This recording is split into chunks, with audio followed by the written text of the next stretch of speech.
నమస్తే. ఇన్నాళ్ళు నన్ను సపోర్ట్ చేస్తూ, ఎంకరేజ్ చేస్తూ మీ ప్రేమని నాకు అందిస్తున్న ప్రతి ఒక్కరికి కృతజ్ఞతలు. అలాగే ఈ వీడియో కూడా ఖచ్చితంగా మీకు ఉపయోగపడుతుంది. లైక్, షేర్ అండ్ సబ్స్క్రైబ్ చేసి మీ సపోర్ట్‌ని నాకు అందించండి. అలాగే ఈ వీడియో పట్ల మీకున్న అభిప్రాయాన్ని కామెంట్ సెక్షన్‌లో కామెంట్ చేసి తెలియజేయండి. ఇప్పుడు వీడియోని చూద్దాం.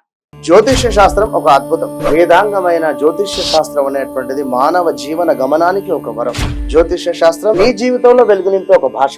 ఆ భాష నీకు అర్థమైతే ప్రకృతి నీతో మాట్లాడుతుంది. అస్ట్రాలజీ నేర్చుకోవాలి అనుకునే వారికి అద్భుత అవకాశం. మురళీధర శర్మ గారి అస్ట్రాలజీ క్లాసెస్ అతి త్వరలో మొదలు కాబోతున్నాయి. 100% జాబ్ గ్యారంటీ. వివరాల కొరకు సంప్రదించండి. నమస్తే, వెల్కమ్ టు అవర్ ఛానల్. నేను పద్మిని. ప్రస్తుతంతో పాటు ప్రముఖ ఆధ్యాత్మికవేత్త, ఆస్ట్రోన్యూమరాలజిస్ట్, వేదిక్ వాస్తు స్పెషలిస్ట్, శ్రీ విద్య మరియు హనుమత్ ఉపాసకులు బ్రహ్మశ్రీ డాక్టర్ సిస్లా జయశంకర్ గారు మనతో పాటు ఉన్నారు. మాట్లాడదాం. సార్ నమస్తే. సార్ అమ్మా ఆయుష్మతి భవ. నమస్కారం అమ్మా. నక్షత్రాల సిరీస్ లో భాగంగా జ్యేష్ఠ నక్షత్రం, ఈ జ్యేష్ఠ నక్షత్ర జాతకులు ఎలా ఉంటారు, అట్లాగే పదాల వారీగా కూడా చెప్తున్నారు కాబట్టి ఎట్లాంటి జాగ్రత్తలు తీసుకోవాలి లైఫ్ లో, అలాగే ఏ దేవీ దేవతల ఆరాధన ఖచ్చితంగా చేసుకుంటే మంచి లైఫ్ ని లీడ్ చేస్తారు అనేది జ్యేష్ఠ నక్షత్రం గురించి ఒక్కసారి సార్ మీ ద్వారా. తప్పకుండా అమ్మా. ఈ జ్యేష్ఠ నక్షత్రానికి అధిపతి బుధుడు. ఈ జ్యేష్ఠ నక్షత్రంలో జన్మించిన వారికి లక్షణాలు తీసుకుంటే మహర్షులు వారు చెప్పినవి: సంతుష్టుడు, ధర్మపరుడు, బహుసుతుడు, మిత్రులుందురు, లోభి, బంధుమూలక పీడనందును. ఇది ఎవరికి లేదు సార్, కలియుగం కదా, అతీతులు కాదు. సంతుష్టుడు హ్యాపీగానే ఉంటాడు, ధర్మపరుడు ధర్మంగానే ఉంటాడు, బహుసుతులు అంటే సార్ పిల్లలు ఎక్కువ మంది, మిత్రులుందురు, లోభి, బంధుమూలక పీడనందును, కులాగ్రగణ్యుడు, ఆ కులంలో అగ్రగణ్యుడిగా కొనియాడబడతాడు, ఆశ్లేషకున్నంత ధైర్యం ఉండదు. బుధ నక్షత్రం కదా, ఆశ్లేషకున్నంత ధైర్యం ఉండదు, అనవసరమైన ఆందోళన, కానీ పోరాటంతో అన్ని సాధ్యపడతాయి. ప్రయత్నం చేసి గట్టిగా పోరాటం చేసి ప్రయత్నం చేస్తే తప్పకుండా సాధింపబడతాయి. బట్ వీళ్ళకి ఆందోళన అనేది ఉంటుంది, అవుతుందో అనే ఆందోళన అయితే ఉంటుంది. ఒక్కొక్కసారి ఇతరుల మీద ఆధారపడాల్సి వచ్చును. మనస్సుకు సంబంధించి దేని మీదైనా డ్యూటీ మైండ్గా ఉండాలి తప్ప కోరుకొనకూడదు. ఇది కామన్గా ఉండే లక్షణాలు. ఒకటో పాదంలో వాళ్ళని తీసుకుంటే జ్యేష్ఠ నక్షత్రంలో పుట్టిన వాళ్ళు రాతగాడు, గర్వి, ఓపిక, సహనం, నిరంతరం ప్రయత్నం అవసరం. వ్రాతగాడు, గర్వి, ఓపిక, సహనం, నిరంతర ప్రయత్నం అవసరం. ఈ నిరంతర ప్రయత్నంలో ఓపిక వహించడం ఖచ్చితంగా కావాలి. ఓపిక, సహనం రెండు ఉండాలి, దాన్ని కోల్పోకూడదు. అన్ని విషయాల్లో లేట్ సక్సెస్ ఉంటుంది. ఓపిక అవసరం. ప్రయత్నపూర్వకంగా ప్రయత్న లోపం లేకపోతే తప్పకుండా కార్యం సిద్ధిస్తుంది. ఇది కామన్గా వెళ్ళకుండే జాతకం.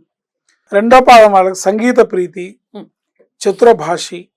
అంటే లాంగ్వేజెస్ వస్తాయా? కాదు, చతురభాషి అంటే సమయానుకూలంగా మాట్లాడగలవాడు, సమయస్ఫూర్తితో మాట్లాడగలడు, స్పాంటేనియస్ గా మాట్లాడతాడు, జోవియల్ గా మాట్లాడతాడు, అండ్ సెన్స్ ఆఫ్ హ్యూమర్ తో మాట్లాడతాడు. ఏ తర్వాత చెప్పుకోవాలంటే పంచ పరబ్రహ్మంగా చెప్పుకోవచ్చు. చతురభాష అంటే అది. అనారోగ్యత ఉంటుంది.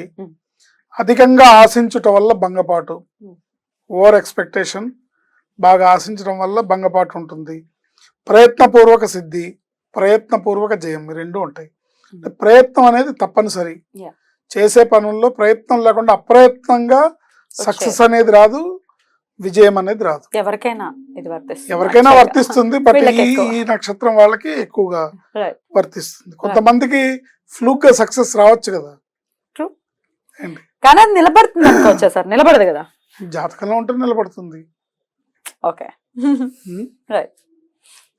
మూడో పాదం వాళ్ళకి నేత్ర వ్యాధి, నీచ బుద్ధి, పశువుల పోషకుడు, సమయానుకూల ప్రతిస్పందన లేకపోవటం వల్ల అవకాశాలు జారువిడ్చును. సమయానుకూలత అవసరం, నిబద్ధత ఉండాలి. ఇది మూడో పాదం వాళ్ళకి. నాలుగో పాదం వాళ్ళకి క్రూరుడు, మోసగాడు, అతి తెలివి వల్ల భంగపాటు, ఒరిజినాలిటీ వల్ల రాణింపు ఉంటుంది వీళ్ళకి. అతి తెలివి చూపించి ఒరిజినాలిటీని కోల్పోతే ఫెయిల్యూర్. ఒరిజినాలిటీగా వాళ్ళ ఒరిజినల్ ఏముందో అది ఒరిజినల్గా ఉంటే, ఉన్నట్లుగా ఉంటే రాణింపు ఉంటుంది. ప్రయత్నం వలన రాణింపు ఉంటుంది, ప్రయత్న సిద్ధి కలుగుతుంది తప్పకుండా. వీళ్ళ 4 పాదాల్లో, జ్యేష్ఠ నక్షత్రంలో పుట్టిన 4 పాదాల వాళ్ళ లక్షణాలు ఈ రకంగా ఉంటాయి. మరి మార్చుకోవాల్సిన విషయాలు ఏంటి సార్ ఖచ్చితంగా? వీళ్ళు 2 పాయింట్లు ఖచ్చితంగా జీవితంలో ఏ పాదంలో పుట్టిన వాళ్ళకైనా ఉండే కామన్ పాయింట్, బద్ధకము, కోపము. ఈ 2 ఉంటాయి. ఈ రెండింటిని వదిలేస్తే వీళ్ళ లైఫ్లో సక్సెస్ అనేది ఉంటుంది. Right sir. ఇక దేవీ దేవతల ఆరాధన విషయం కూడా ఒకసారి చెప్పండి సార్. వీళ్ళు ప్రతిరోజు విష్ణు సహస్రనామ పారాయణ చేసుకోవడం అనేది చాలా మంచి ఫలితాలను ఇస్తుంది. బుధవారం నాడు, శుక్ర, శని, ఆదివారాల్లో వైష్ణవాలయాన్ని దర్శించడం, లక్ష్మీనారాయణల గుడి కానీ వైష్ణవాలయాన్ని దర్శించుకోవడం, తర్వాత ప్రతిరోజు ప్రదోష కాలంలో సాయం సంధ్య వేళల్లో లక్ష్మీ అష్టోత్తరము, విష్ణు సహస్రనామం పారాయణ చేసుకోవడం వీళ్ళకి మంచి ఫలితాలని, మంచి జీవితాన్ని ఇస్తుంది. ముఖ్యంగా వీళ్ళు కోపాన్ని, బద్ధకాన్ని వదిలేయాలి. Right, beautiful. డెఫినెట్ గా ఈ విషయాలు మనసులో పెట్టుకుంటే, డెఫినెట్ గా ఇవి కనుక మార్చుకుంటే ఇది కూడా right sir. Thank you so very much. ఇక నెక్స్ట్ ఎపిసోడ్ లో మూలా నక్షత్రం గురించి మాట్లాడుకుందాం. నమస్కారం సార్. ఐష్మతి భవ.